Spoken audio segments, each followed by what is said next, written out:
Governorship TV for God and country.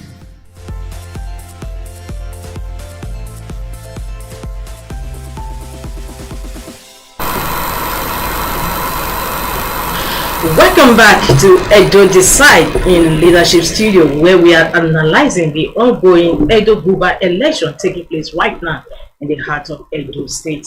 And of course, I have with me in the studio leadership analyst. On my far right, the group political editor of Leadership, Chibuzo Okaibe. And we also have James Coyne, a PhD holder, also in the studio with me. And on my far left, we have Silas, is a leadership senior analyst. Thank you so much once again. Thank you. Yes, before we came to the studio, there have been reports that there was an assault on an independent observer monitoring the election in Edo State. Can we have a video of that? Can you speak a bit louder? Yeah, exactly. My name is Samson Hensley. I'm one of the observers from INEC, so only for me to come to this unit to observe what is going on. And I hear they were having some argument. Then I went to one of the young men there and introduced myself as an observer, as a non-partisan person. So, and then I asked they do so that you dey publicize that. What? Then they look for content when they want post.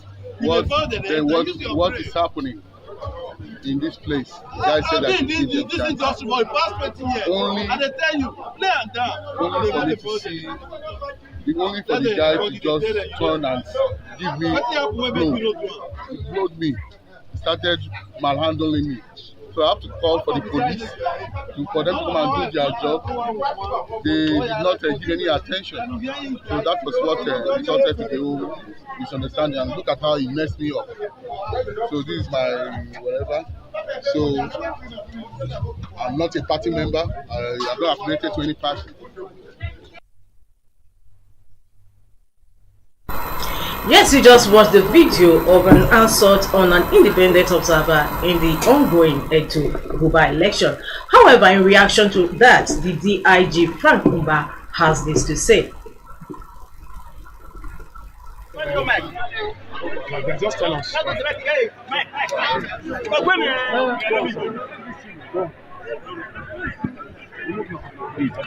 Go on, sir, because you can't before you come. We've been monitoring the elections. But now your mic.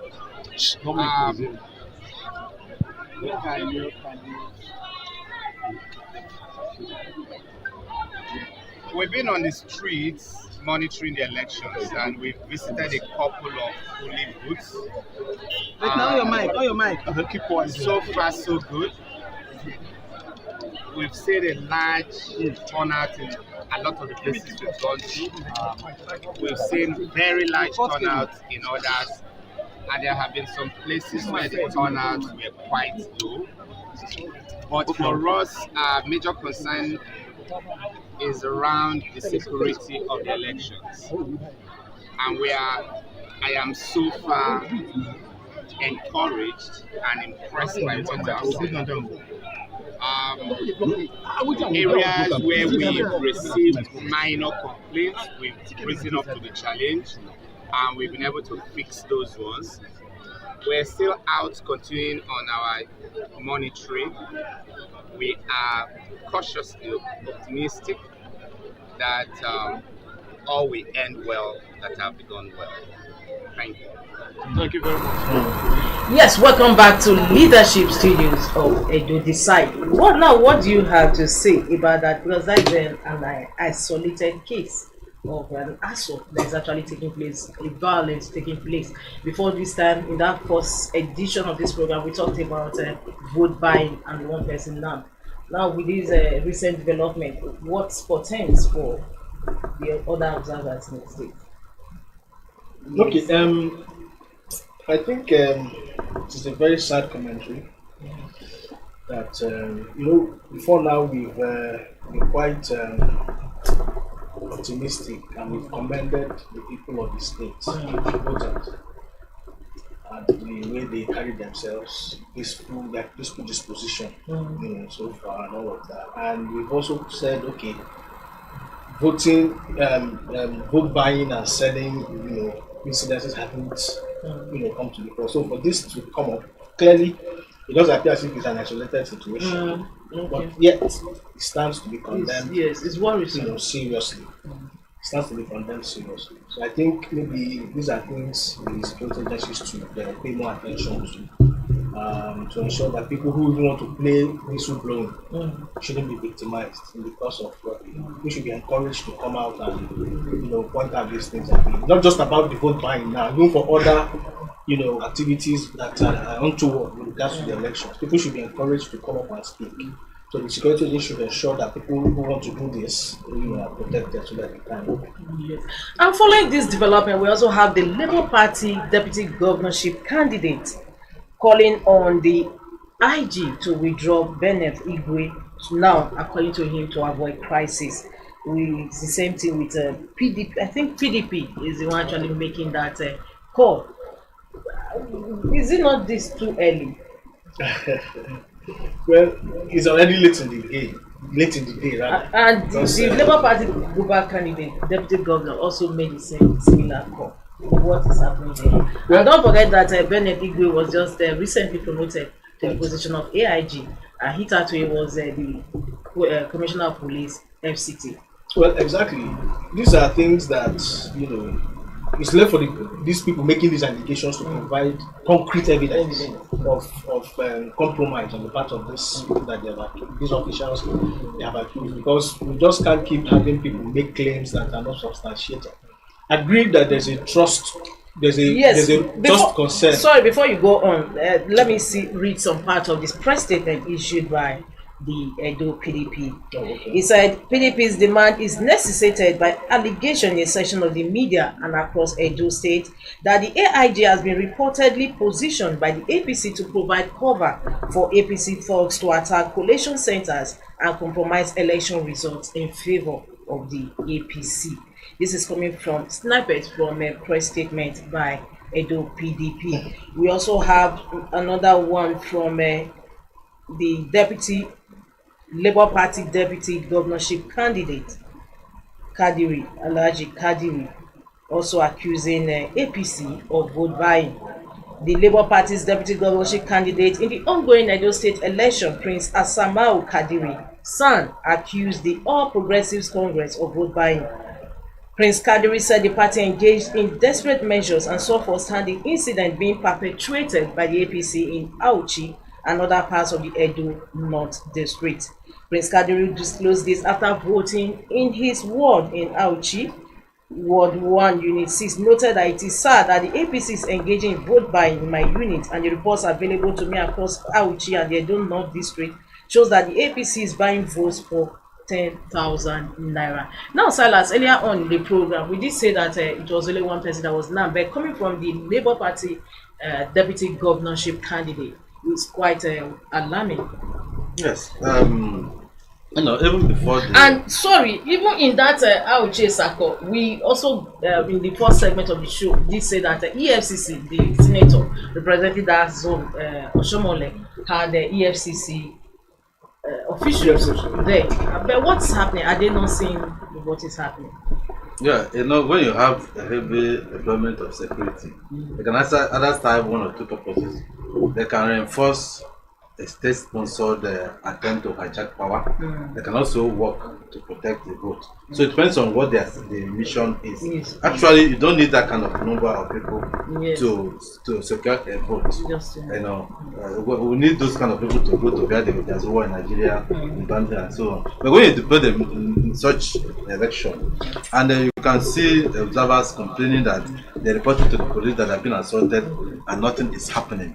You now wonder, if you have all these people, where would the miscreants, how many are there in order that they can overpower? So it depends on what the command the security people have in going to those states. What they told them to do is what matters, not what they're doing. So if people are complaining that some security agents are not playing according to the rule, you cannot dismiss it. Like Jim said, let them provide evidence. Now, whether parties, the powers that be, will have the political will to do right thing in a different matter. But when you have election like this, don't do that. That the government will always use the federal might, and they use the federal might by using federal forces. The federal police, this same election that took place. So that thing is normal in Nigeria. Yes, but a few years ago, when the election also took place in this state, off-cycle election in Edo State under the former president Muhammadu Buhari, even though it was well militarized with police and paramilitary there, it was free and fair. Yes, but you know, if you look at Buhari at that point, Buhari didn't want to tag himself with anything local. He didn't want to. He said he was going to give them a level playing field. Now there were incidents of there were reports of the current people that hold power, promising to give a do to a particular party. So if such a thing was actually true, like the video said, then you do not expect to have anything. And you can see that ahead of the election, some of the parties have been complaining that there are indications that the thing will be one goal. So I am not really surprised that we are seeing all these things, but you know, the contest of power in Nigeria is very stiff, and it's a winner take all matter. It is. Well, let me not cut you short. We already have a correspondent logged in from the state giving us an on-the-spot assessment of the progress in the ongoing election. Patrick Ochoga, welcome. Thank you very much. Good afternoon. Good afternoon. So what is happening? What is happening there? Well, the election, as expectedly commenced early this morning. At Ikpoboka local government area, there was a large turnout of voters as early as 8:30. Unit 4 at Ikpoboka was already recorded large number of voters who came out to exercise their franchise. The election was peaceful. There was strong presence of security agencies on ground there. But particularly in unit 2 of the same ward, the beavers had issue. They had issue with their beavers. The beavers wasn't working properly. So the INEC official had to send it back to INEC's office for replacement. As at the time I left there, everything was going on peacefully. While in Oredo, which is one of the Cosmopolitan Council, early hours of this morning at about 8 too, there was a low turnout of voters.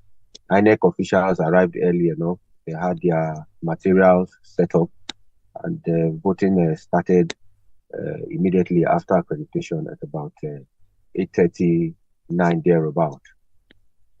Later, at about 10, the governor came.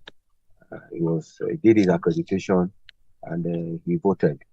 And shortly after that, there was rainfall, which affected turnout. Some people didn't make it to the voting center because of the rain. So far, the report generally within Edo State, where I'm covering, there have not been any serious incidents that usually characterize our exercise like this for now. To find out with the presence of security personnel manage the election, has there been any case of voter intimidation or thuggery or snatching of whatever? No, for now, none. Nothing of such. There were strong presence of security men at around the voting area, the road leading to the voting centers, and even within the city centers, the ring road. Both combined forces of Nigerian police and military men who stops and carry out their security checks. It fix you, check your car, know who you are, and all that. So far, there have not been any incidents of that as at this time.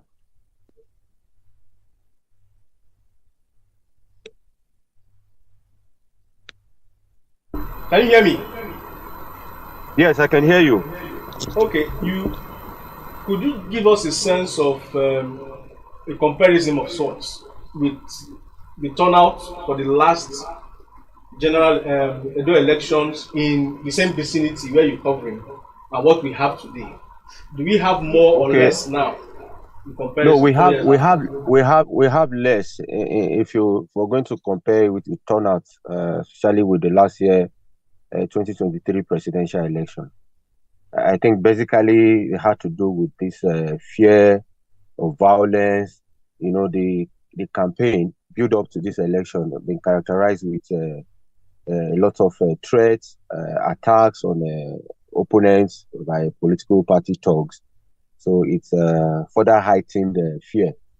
So in terms of comparison, there was a high turnout last year than what we're witnessing presently.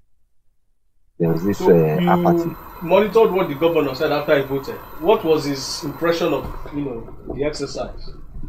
Yes, he commended the peaceful nature of the exercise where he voted, and he commended the security agencies for providing security, and he hoped that he expressed optimism that at the end of the day his party will emerge victorious. And basically, he commended the efforts of the security agencies. Patrick, so much is being said about this ongoing election. But do you have any snippets about other local government? Because you are situated in Edo South now, where the election is also taking place. Do you have any idea of what is playing out in other local governments of the state? Yes, we heard of a report from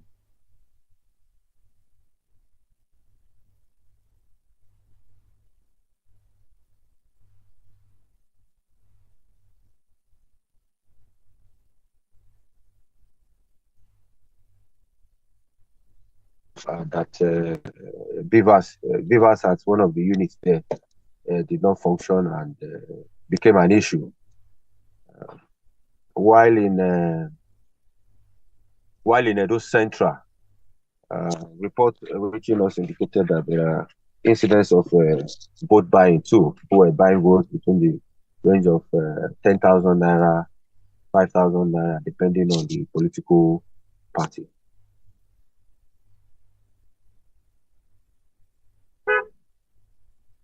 The three major, parties. Give us, yes, paint a picture for us as to what these other smaller, well, for use of a better one, The other party. the other parties are up to.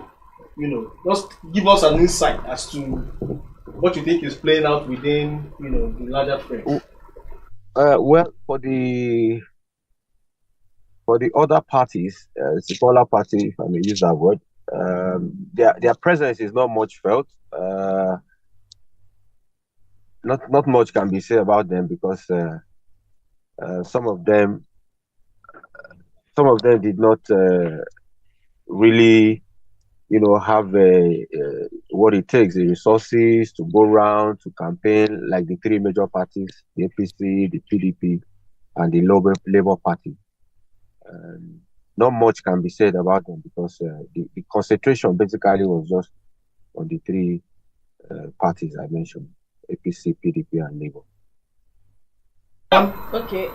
Now, Patrick, I also want to find out from you, in all these the polling units that you monitored, are the people that voted, the voters, are they still around? Because you have to wait and see that the votes are actually counted at the end of the day before you make your way home. Is that the case now?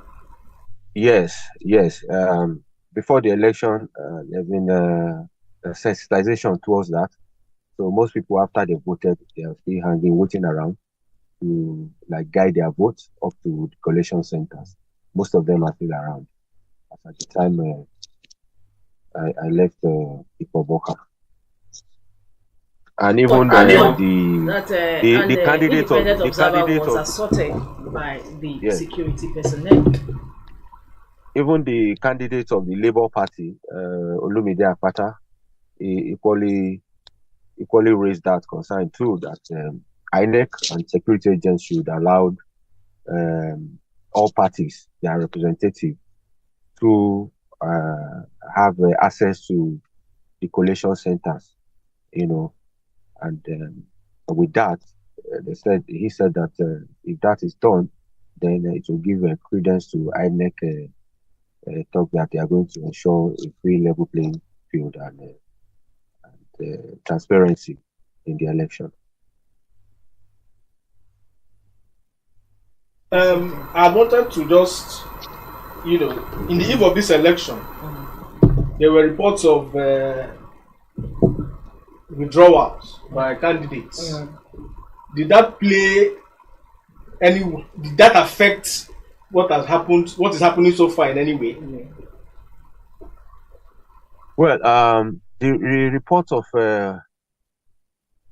Labour Party candidate Olumide, there was reports that he withdrew from the race, and he immediately addressed the media to that effect to equally encourage his supporters, his voters to come out, and that the news was fake, and there was nothing of sorts. While that of the Accord Party, one of the parties too, the governorship candidate of the party, less than 24 hours resigned from the party, withdrew from the race, giving the deputy governorship running mate. The deputy governor now emerged as the candidate of the party, and the leadership of the party in the state had to call a press conference to announce that the running mate has emerged as the candidate of the party, following the withdrawal of their party's candidate. That's all for that. Much Patrick Ochoga for the on-the-spot assessment reporting from Edo State, the ongoing Edo Guba election in the state. Now, Silas, so far so good. It's just skirmishes that we've had so far in this ongoing Edo election. Is that a forecast of what is to expect? Does it portend good? Yes. Definitely. There's no place in Black Africa you expect to have an election that goes up as if it's a church service, okay? The contestants for power, and there are a lot of push and shove, okay, to grab power, to get the power, So, if there are just isolated incidents, it will not have a big bearing on the outcome. But my concern is the devil. It is in the collection. That's where the problem is. How is the saying goes? The devil is the detail.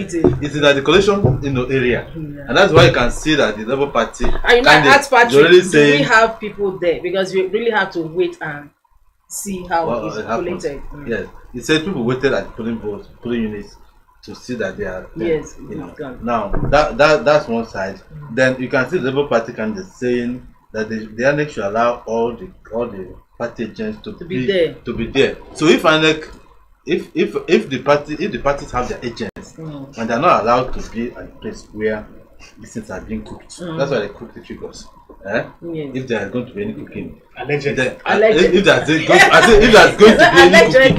there's going to be any cooking, it's always in the collation. That is the problem. And that's why the INEC, when they brought out this idea of INEC uploading directly from the center. Many people who hadn't voted election all their life came out wanted to. Yeah, we saw that. Unfortunately, Glitch took care of that one. Yes. So it took pay that one. Now, if elections are moved from the polling unit to the island, the issue of going to collection center to wait after your group will not be necessary again, because already the things already uploaded there, and if it's authentic, then this whatever they do here is immaterial. Now we can see that the two parties have already called for the development of Igwe. Now, I don't want to speculate so much, but someone who has just been promoted may want to play, give back to his masters. So they should look at it. If in election, trust is a very significant element in election. So if the parties are no longer trusting in this person to to be impartial.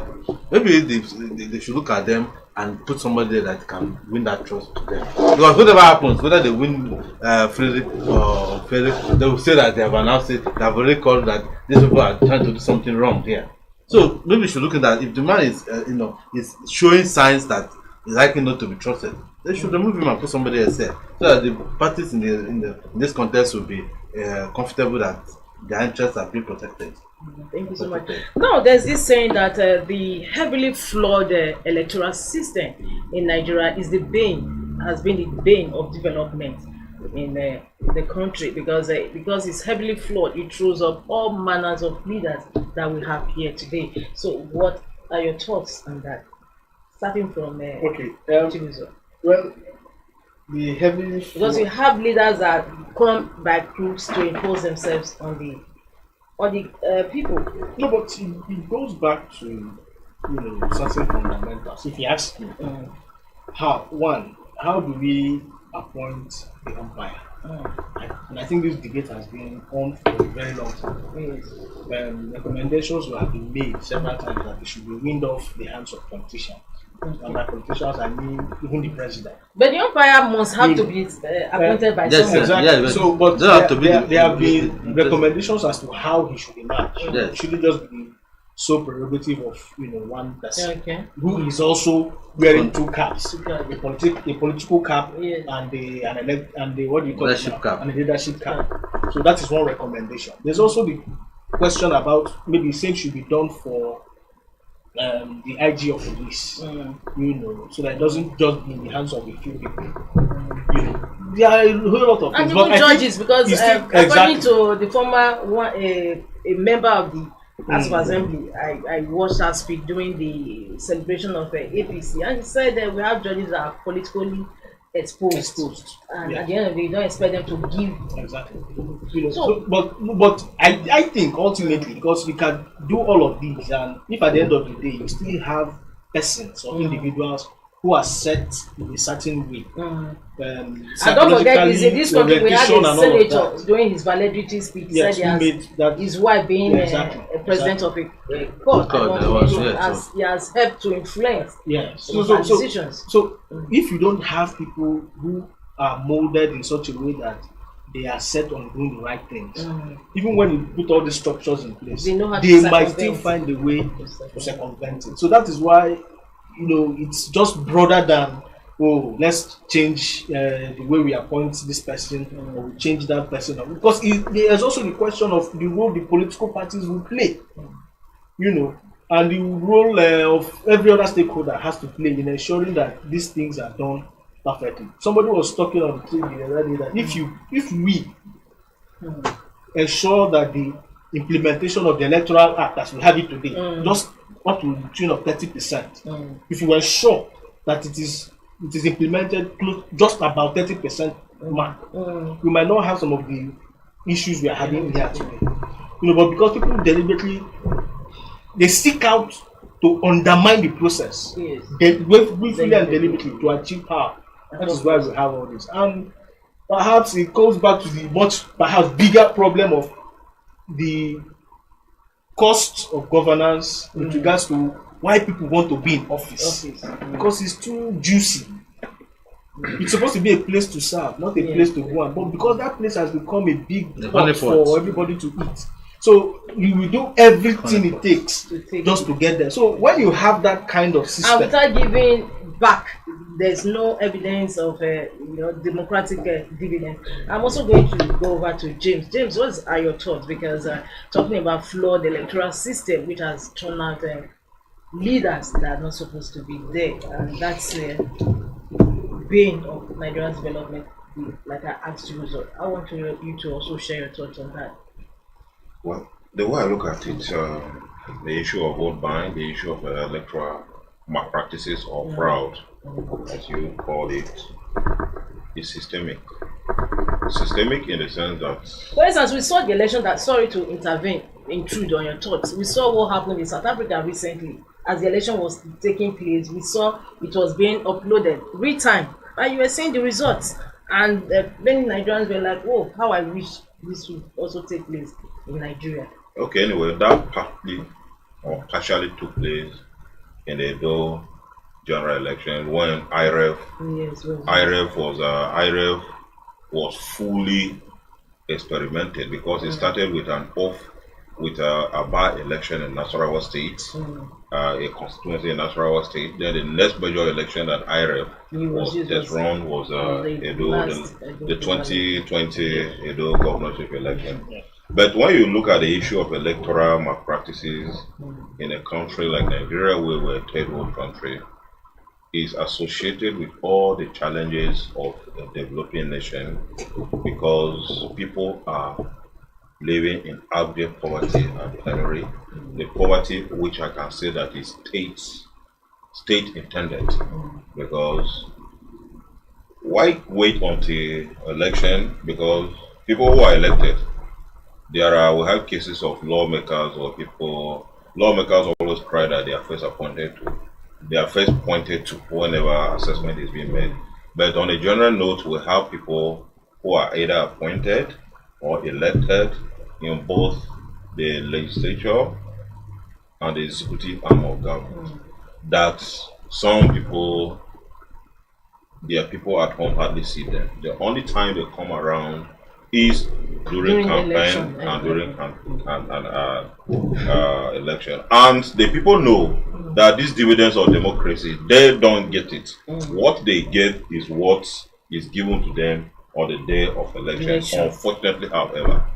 And it is really a burn of our democracy, because democracy is government of the people, by the people, and for the people. It's not a government that you have to coerce people before they vote for you. It's not a government that people have to exercise their franchise, the universal suffrage freely, without being intimidated, without being lured into it, or without being cajoled to vote who they have to vote for. And the surprising thing is that the 9th National Assembly, the same National Assembly that passed the highly praised Electoral Act 2022. There was this bill, the Bill on Electoral Offences Commission. The bill passed through the critical legislative processes of first reading, second reading, where there's a debate against the general principles of the bill. It passed. The bill was subjected to public hearing, in which INEC was there, and INEC said it was incapacitated to prosecute electoral offenders, though that is being provided as part of its functions, though. But then INEC and other stakeholders, political parties, civil society organizations, and even media were all in one accord that let's have an electoral offences commission. I don't know, maybe because at times jokingly, I feel like saying that maybe National Assembly thought the bill would be rejected when it is being subjected to public hearing. Maybe stakeholders will reject it. Then maybe the next morning you go to newspaper stand, you just say stakeholders, INEC reject bill. Maybe at times I wonder maybe that was just the mere intention of the National Assembly. And before the exit of the last National Assembly, I think one of the key recommendations that the former Speaker Femi Gbajabiamila made to the present House is to make sure work has been completed on the Electoral Offences Commission. The INEC chairman keeps talking about that over time. In fact, when he was in Chartered House, that was one of the key things he harped on.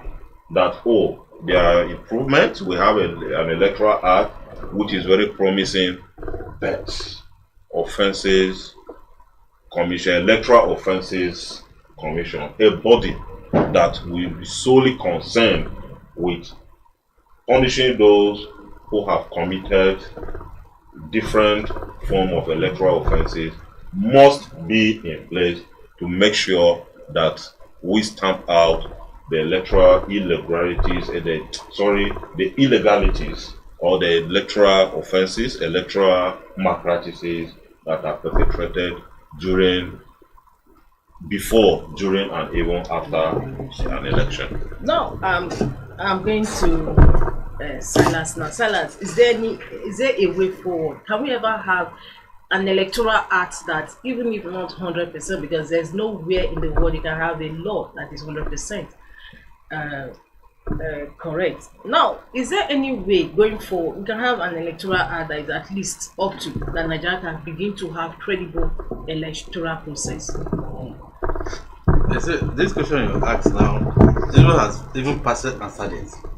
It's not about the law. It's about those who act the law. It's about human beings on which vehicle the law will run. It's not about the law. The law we have now, if it's followed, will get us where we want to go. But you saw how, sorry if I have to intrude on that, you saw how the justices had the INEC has is even stipulated in the electoral act that it can use any miss that speaks. For instance, where applicable. Listen. Applicable. Yes, that was yeah, ready to be applicable. So that is the word.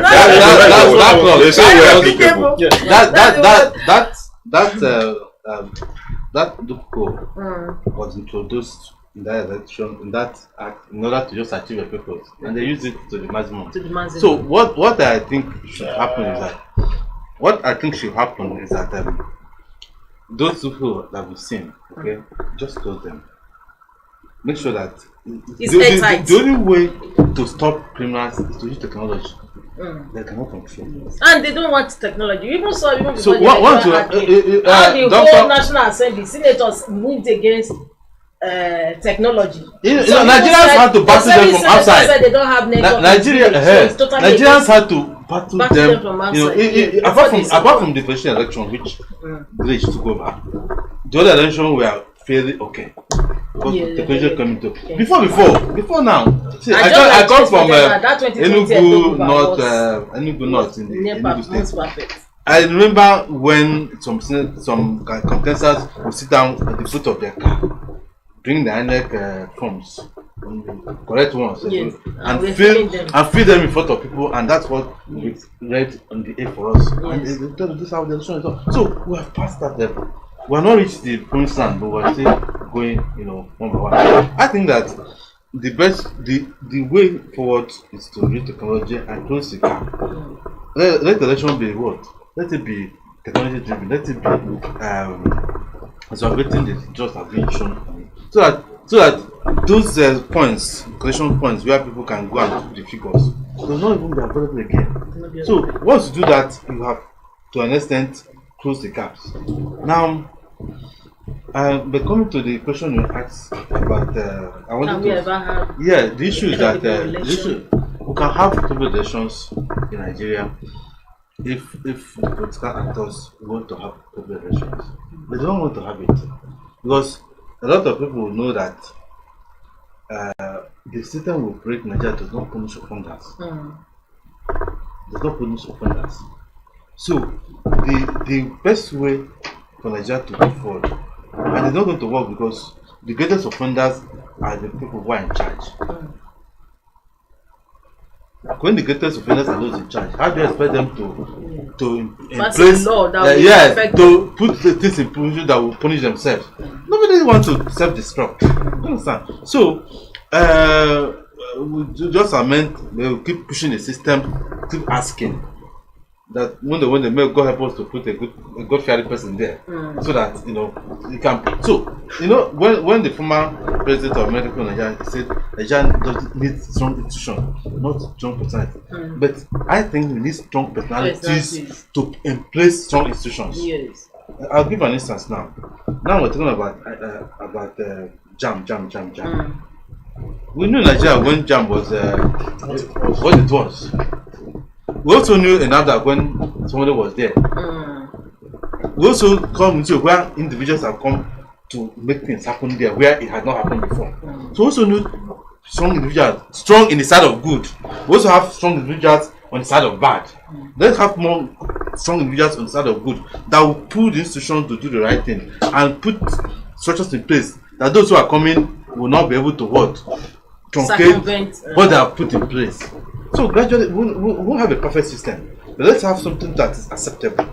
if we get 70%, that's okay. But the idea that people win election and it will be stolen from them, that is the first thing we need to stop, because someone has stolen an election. You can't expect anything from the person. Exactly. Anything he gives you, take. Because he knows he didn't get there, your mandate. If you tell me about I didn't, my senator in then is dead now. You used to tell us, don't come and tell me I voted for you because you didn't vote for me. Because he knew what he did. I went there by myself. He told us, we told the constituent, pointed if you meet him in person or meet him in a rally, he will tell you, look, his name, we called him Millipad. Was the time Senate Committee Chairman on Defense at the time. He tell you, don't vote for me. I know how I go to Abuja. Don't come and tell me, give me road, give me work. No, don't vote for me. I don't need your vote. He told us point blank. So, it's on record. And when he was there, he just did what he wanted until the system took him out. So we need election that people can, quite the people remember the work, so that people can demand accountability from those people. If the person gets there without report, he does not hold them accountability. And the system we operate in Nigeria does not hold people accountable for their actions and inactions. That's the problem. Prelude to this Edo Guba election, the INEC chair did say that there are so many constituents, so many states, applying for recall of their representatives. Perhaps we should also look at how they can make the process a smooth sailing, so that people can actually recall their representatives who they feel is not representing them well. Well, the last time we had that experience, I think it was with 2018 thereabouts. Exactly. And you really had we saw how that battle. It was really doing with the governor. And the only reason why it went as far as it did was because the governor was behind it. Yes. The governor backed that process. Possibly initiated. And it came out recently. The INEC chair made the statement that when he was advising that the eventual winner should deliver very well. That right now they have so many cases of states or constituents demanding for recall. I think it is a good thing. Perhaps that is another angle the electoral act should take care of to make it smooth sailing. Well, it's never going to be easy, even if no matter how smooth sailing you want it to. So I will know that when you are not delivering well, that also will put the person there, the political leader, on his toes, knowing that if he doesn't perform well, the constituents can actually apply for recall. As it is, if things work the way they do, every 4 years is a mandate. Yes. And at the end of every 4 years, people should be able to say, why wait for that 4 years? Don't go for 4 years. I know. I'm going somewhere. As it is, every 4 years, it is a given. Ideally, if you do not perform well, people should be able to come out and say, we do not want you to represent us anymore. The same process, there's a window in the legislature for recall. Yes. So if people have the opportunity to do that in 4 years, they should also be able to do that within this window too, as regards the legislature. The question is, why are they not pursuing it now? What are the challenges but the that has made it difficult for you to sail through? It's not about people filing. You understand? It is about how practical is it? Don't you think that bottleneck should be removed so that it can sail through? Well, what is the bottleneck? Sorry. The new guidelines and regulation on the recall of lawmakers, which is in circulation. The process is as studious as starting has been elected. Because studious in the sense that the guidelines alone takes 10 pages. No, that is just to give you a clue of what you have to. 10 pages, a 10-page document, just the process, because a petition first has to be submitted. And that petition has to be given to the lawmaker. And, to summarize it, you need half of the voting population of that constituency to vote for or against the person to be recalled. So come on, if somebody can buy votes, If somebody can buy vote when he has not been elected, I wonder how. Yes, because except if there is a powerful individual behind that. Because in the case of Dino Malaye, we know the governor was behind it. In fact, even those ones, because according to the INEC, they have been approached by members of some constituencies, though they did not disclose, they didn't disclose that they want the commission to initiate the process on their behalf. Yes. And it has to go through a lot of process. You need to have the same pool officials. They don't call it pool officials, but you need to have verification officers who will go there to your polling unit.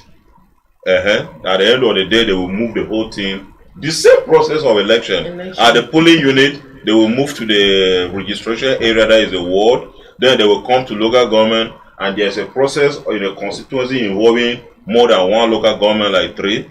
And a referendum has to take place. In fact, it's as studious as if not as if it is even more than conducting election. And you know why we have to be cautious about this thing? If you make it too lenient, it then becomes a tool in the hands of people to cause destabilization. You understand? So it's a very dicey situation. So that was why my mind still goes back to the 4 years thing. And it's also important for voters to be aware of the persons they are voting into office. Because when they get in there, taking them out is very difficult, no matter how much, which of the lawmakers will want to pass for a lenient process to remove them. And in fact, the process, I think, is as tedious or more tedious than that of impeaching a president or a governor. And you know that I think they made the law. They made the law themselves. So INEC just has guidelines, and the guidelines are spelled in the law. So the important thing is the entry point is very, very some other countries they have midterm elections and all that. And if we make it easier, if we make it easier, we have a country where lawmakers are bound to disagree, especially with governors, as quick as possible. In fact, it will now become an avenue for governors to be removing lawmakers at will. Okay. So that's another beautiful angle to that. Anyway, with that, we are going to be running off this session of Edo Decide in the studio of Leadership newspaper. Of course, I've had in company in-house analyst Chibuzo Kagwe, Dr. James Quinn, and Silas Ezudi. It's a pleasure to have you on the program. And my name is Winifred Ugbebo. We will still be coming back to talk more on the progress being made in the ongoing Buba election. Stay tuned. Thank you for watching. For sponsorship and advert placements, please contact 080-3688-6158. Last word.